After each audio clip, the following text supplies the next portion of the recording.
a place that I discovered when I came was the conservation lab, and it's kind of hidden in VMFA, but it's incredible. We have these incredible conservation professionals who work in our lab, and the work that they do is so important, and it's so exacting, and it's scientific, but it's artistic, and it's history, and they're also passionate about preserving and protecting this art that will exist so far into the future because of what they're doing.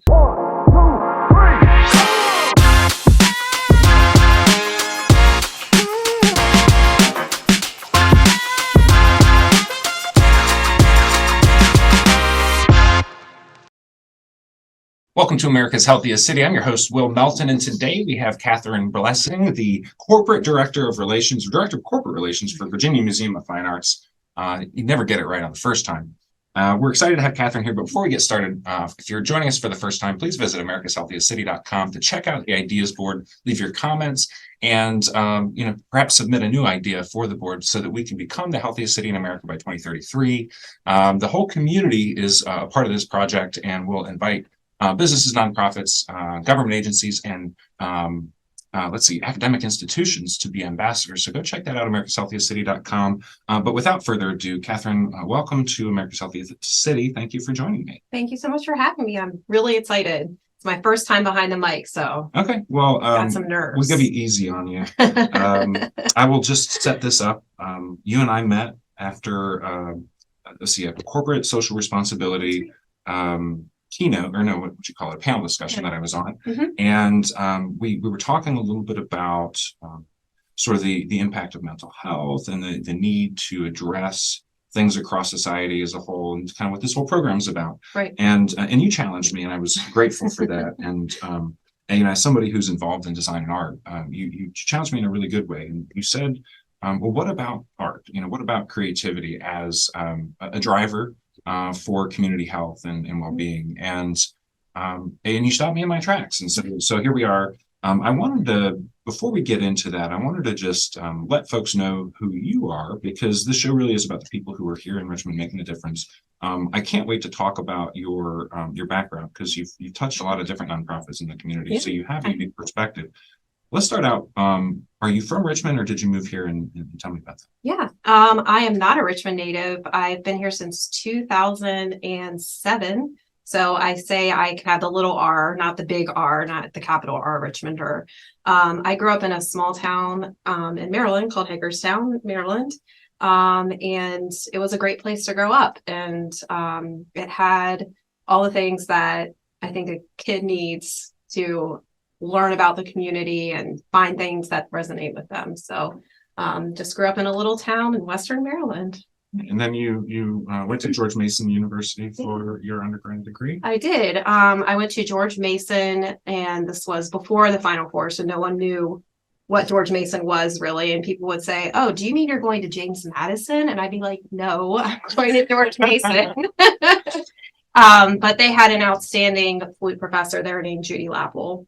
And I wanted to study with her, and I was a flute player, and I decided to be a music performance major.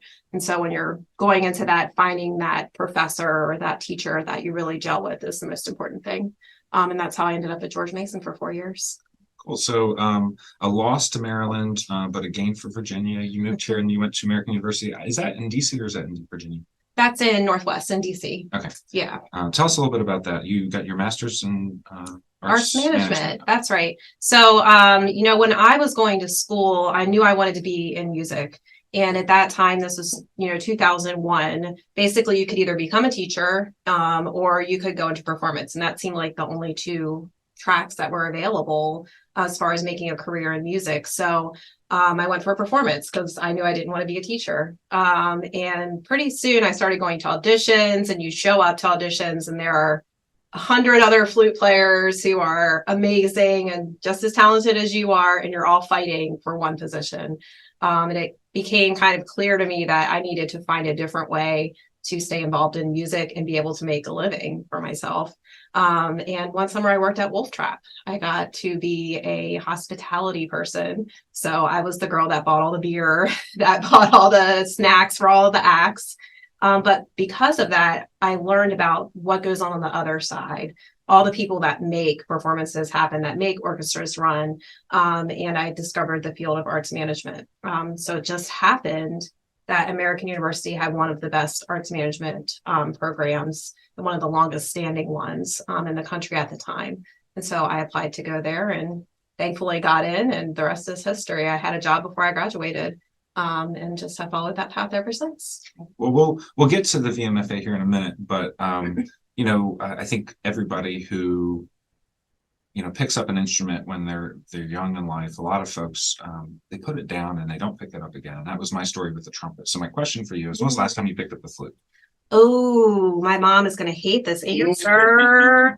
It's been a few months. It might have been last month or the month before. I have a very, very good friend who works for the symphony now, and she's also a flute player. And we get together. She doesn't play in the symphony, but she works for the symphony. But we get together. We try to get together at least once every 2 months to play duets, because it's just like part of who we are. And it's really hard to find a group to play in when you move to a new town, or when you're an instrumentalist like a flute player. It's not like there are tons of opportunities to jump into a band or orchestra. So that's a really important thing that I try to do with Marcy. And we are planning, actually, when you talk about health and communities and what brings people together, we're going to play on my front porch later this summer as part of our Woodland Heights Neighborhood Association's front porch concert series. That's so cool to bring people together. That's wonderful. So my sister played flute in high school. My grandmother gave her a silver flute to play with, and my wife Courtney also played flute. And she told me that the reason she picked flute was because her older sisters both played cello, or no, I guess upright bass, and she was like, it was so ridiculous them carrying that thing around. And she's like, her oldest sister did that, and her second oldest sister followed in her footsteps. And she's like, I'm not making that mistake. So flute's a good instrument. I guess piccolo's the only thing that's better, right? Don't tell anyone, but I don't love the flute. I wanted to play the saxophone. Oh. But when I was picking instruments, Bill Clinton got elected. Mm-hmm. And everyone knows that Bill Clinton had a big splash on Arsenio Hall playing the saxophone. Very badly, actually. But so everyone in the world wanted to play saxophone. And so I went to the music store to rent a saxophone, because we were going to rent to own. I had, a middle class upbringing. We weren't going to buy an instrument. Mm-hmm. There were no saxophones in Hagerstown, in all of Washington County, to be had. So my mom asked them, what is the least expensive instrument to rent? And it was the flute. Oh, wow. And that's how I ended up playing the flute. I happened to be good at it. When I went to college, I had to buy a professional level instrument, and that was not inexpensive. And I remember saying to my mom, well, that kind of turned out not the way you wanted it to, didn't it, Mom?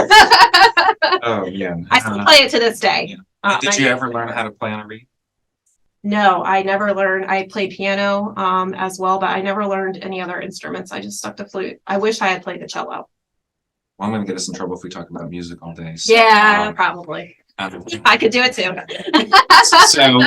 So for all of you listening, you're listening to America's Healthiest City on ESPN Richmond, part of the Mike King Biz Media Network. Today we have Kathryn Blessing. I'm going to learn how to speak today. Kathryn's the Director of Corporate Relations from the Virginia Museum of Fine Arts. Most of you know the VMFA these days. And let's get into it. So before we get into the VMFA, I want to kind of cover some ground. So you have had a storied background in the nonprofit community. And what I really want to talk about is you kind of started in the performing arts, and then you've kind of been in the outdoor space, and then you've moved over to, you've been in the science space, and then you moved over to visual arts. Yeah. Tell me about tell me a little bit about some of those experiences and what drew you to the VMFA ultimately, because that is a pretty big shift from performance to visual arts. Yeah, I'd say there are three kind of big chunks of my life and things that I love: music, pretty things, that's where the art comes in, and the outdoors. And so when I moved to Richmond, I came here to work for the symphony because that was my wheelhouse. I grew up as an orchestral musician, and that's what I wanted to do. And then I just had the opportunity presented to me to go work at Maymont. And when I went to Maymont and discovered everything that's there, from the house to the aquarium, to the zoo, to the grounds, to the gardens. I mean, Maymont has something for everyone, and everyone loves Maymont. And so I was immediately drawn to it, and I thought, I'll try something new. And so I headed over to Maymont. I loved working there. I wrote some crazy grants, learned a lot of crazy things, from historic house envelopes to arboretums and tree care. I mean, I wrote grants about everything, learned a lot. And then I had the opportunity at the Science Museum, and I thought, this is something different. I can learn even more, add to my repertoire. And so I headed over there, and I had a great friend who worked there, Prabir Mehta, who's a big mover and shaker in Richmond, pretty well known. And he was doing their social media and their marketing, and it was so reverent and fun, and it made science relevant. And that really attracted me to the Science Museum and what they're doing. And then I went there again. I got to stretch my creativity at the Science Museum. I got to learn about a lot of great things, work with amazing people. But the symphony was calling. I missed my original love, which is music and still is music. And I got the opportunity to go back. And it was a fantastic 5 years we did something big every year. So there was something big and exciting every year that happened. I didn't know how we would top it. And so it was a great stretch. And, eventually, how do you get bigger than the symphony? VMFA had always, been on my mind. I've been a super fan of VMFA since I moved here. When I moved here, it was closed under renovation, and I was so upset. So it took a while before I got to go, but I've come to every exhibition. I love VMFA. I saw this position come open, and I was intimidated, actually, because it's big shoes to fill. It's a big responsibility.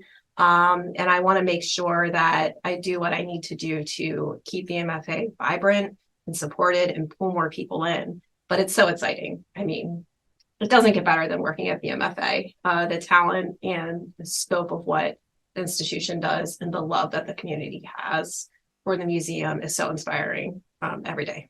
So you mentioned something that I think is very relevant, which is it's a big shoes. It's a big place. It's just big. I have found myself there for, special exhibitions and just touring galleries and fundraising events. And, I found myself on the, sort of short end of a mental health, rough day. And, just being there has, kind of helped me. But again, being such a big place, I'm curious, and you're not, brand new there, but you have been around for a long time. I'm curious, what are some of the lesser known things that you might key people into to look at that maybe is overlooked and something you think is kind of cool? That's such a tough question because, as you said, I mean, it's so huge. I find new stuff every day, and I try to do that. Just for what you said, if I'm stressed, if I go to the museum for inspiration, like so many people do.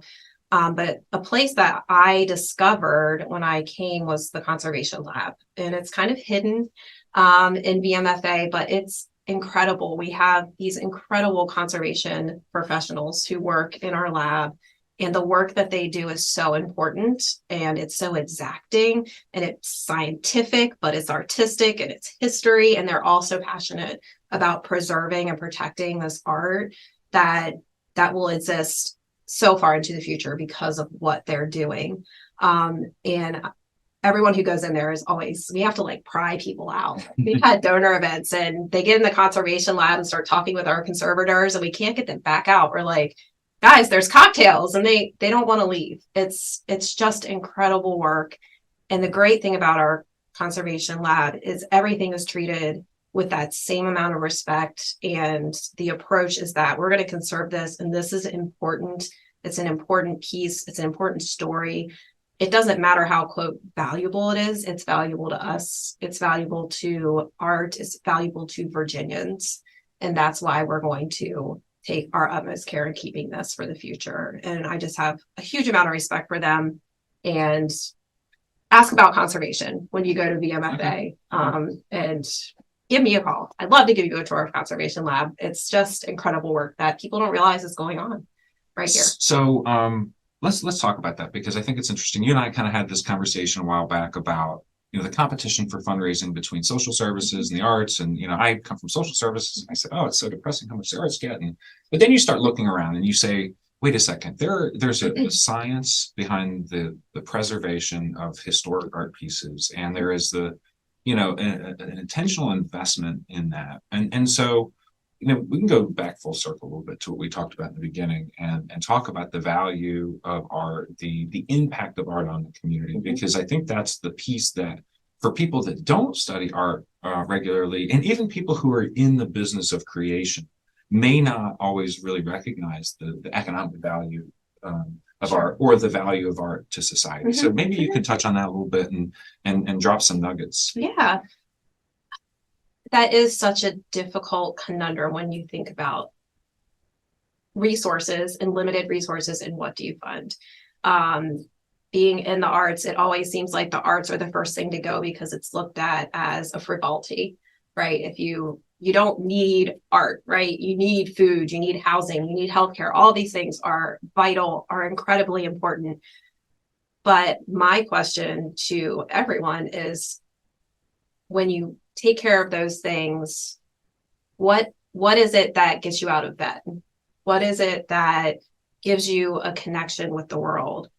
Think about all of the best times or most memorable points in your life. And I promise you that there's going to be something in there that has to do with music, that has to do with dance, that has to do with a book you've read, poets, words that you've written yourself or read, something you've made with your hands, an experience that you shared with someone, going to a concert. I just feel like art is a vital piece of humanity. And we have to think about, turn it on its head. How does art in a really vibrant cultural ecosystem that's accessible create better health for our community? How does it create connection? How does it create social connection and shared experiences? How does it contribute to physical and mental health? Like you mentioned earlier, you don't have to study art to appreciate art. Every day I get to walk through the garden at VMFA and I see every kind of person, every kind of pet, every kind of everyone, all in the VMFA relaxing. They could be taking a nap. They could be sketching. They could be chasing their kids, riding their bikes through. Running groups run through there. It's a place that people go, that draws people in. And I think it just creates a comfort. And that is why I think it's so important to think about, what are those arts and cultural institutions doing and creating? What is the space they're creating that really contributes to the health and vitality of a community? I want to talk about that with Richmond in just a second. But we're not getting any audio today. So you're listening to America's Healthiest City on ESPN Richmond 106.1. We're talking to Kathryn Blessing about the impact of art on the community. And, I think what's really interesting about this to me is I moved to Richmond in 2017 in a period of time when Richmond was, I would say, just really on, I mean, not the precipice, but on sort of the tail end of a big shift in our cultural, makeup. And that was described to me from people who lived in Richmond for a really long time as we have this burgeoning art and culture scene in Richmond. And so, I was 2017 when I moved here, and you go forward to now 2023, 6 years later, and we have, on the map for the food scene, we have this amazing First Fridays. Richmond, I believe, has found its greatness through art. And so I invite you to talk on that a little bit from your perspective, because you've lived here for a little bit longer than I have. Yeah, I mean, when I moved here in 2006, the difference between Richmond in 2006 and Richmond now it's incredible. And I think that's not only art, but it's, sports backers, it's the outdoors, it's reinvigorating downtown, it's getting people to come back downtown, and it is looking at ourselves and positioning ourselves differently to elevate other people's stories. Like, I feel like the table has gotten bigger. I don't know if that's the right word. More people are at the table, and I think more people are able to share their art and are given platforms to do that and made to feel that they can do that. And I think that's just made it even more vibrant. After 5 Fridays at VMFA is a good example of that. Chilele, for instance, is an amazing streetwear company here in Richmond. Our great community outreach person, I'm saying Paula Saylor Robinson, who's incredible and does incredible work, and I don't know her full title because it's really long. Basically, she brings community in and makes those connections. She connected them with Sharon Sherpa, our exhibit last fall, and they created streetwear that's now being picked up in Tibet and across the country and across the world, wherever Sharon Sherpa's art is displayed. And so I don't think that would have happened. Like when I moved here in 2006, I don't think anyone would have been open to doing something like that. But look at the beauty that came out of it. And we had an After 5 Fridays with a pop-up shop with Chilele that sold out instantly. And it just brought so many new people in to say, this is art, this is your businesses, this is your community, and we want you here and we want to reflect you. And so I think that's one way that's happening. That's so different than when I first got here. Well, we could spend an entire episode talking about fashion as a creative outlet and as a value to the community. I know Mike King's had a lot of folks from RVA Fashion Weekend here, and it's that's just another one of those spaces where you see just a lot of amazing artists, and they're really embraced. I mean, go down to the Arts District and see that's just such a big part of it. You've got and I think clothing companies next to art galleries and just a lot of creative. And I think that they had their final runway show was at VMFA actually, I think last week. So there's another little crossover. I mean, we have a platform, like we love to share it. And I think that's something that's changed a lot in all of Richmond's arts organizations in the past, especially 10 years, is sharing that platform and providing space for other people to come in and share their art, to create art, or to just experience art. I think that's what's really changed. Well, in the few minutes that we've got left, I want to talk a little bit about the way that businesses can get involved. Because during this program, we talk a lot to businesses and business people. We talk to nonprofit community and other folks too. But, I think what the world is waking up to is that sustainable business, sustainable future is about everybody playing a role in community. And so why don't you talk to the opportunities that businesses have to get involved in the VMFA and kind of the impact that has on their brand or employee experience or really anything else that you guys are seeing with your partnerships? Yeah, so the easiest way to get involved is our corporate membership program. And with entry into that group, you get invited to all the coolest parties that we have. We have some VIP stuff coming up, all the art openings, all of those kind of things. But you also get kind of that behind the scenes look. Something I love doing with our corporate partners and sponsors is asking them, how can we make this experience a great one that resonates with your employees, for instance, and have an employee group come in, have that special tour with a curator, with a docent, tour guide. I have to make sure I use the right lingo with our tour guides, with a curator, with someone on staff, but then use that experience to have a Q&A afterwards. How do you use art to tackle difficult questions, conversations, which can be done in creative ways, but also just come have fun. Like come to After 5 Fridays. If you're a member, you can come up to the VIP lounge, grab a drink, get a moment to cool off because it can get hot out there, and meet some other people who are just as interested in art. So membership is the easiest way to do that. But, what I'm really looking at in my role is looking at partnering with businesses in a way that complements their business and is related to it.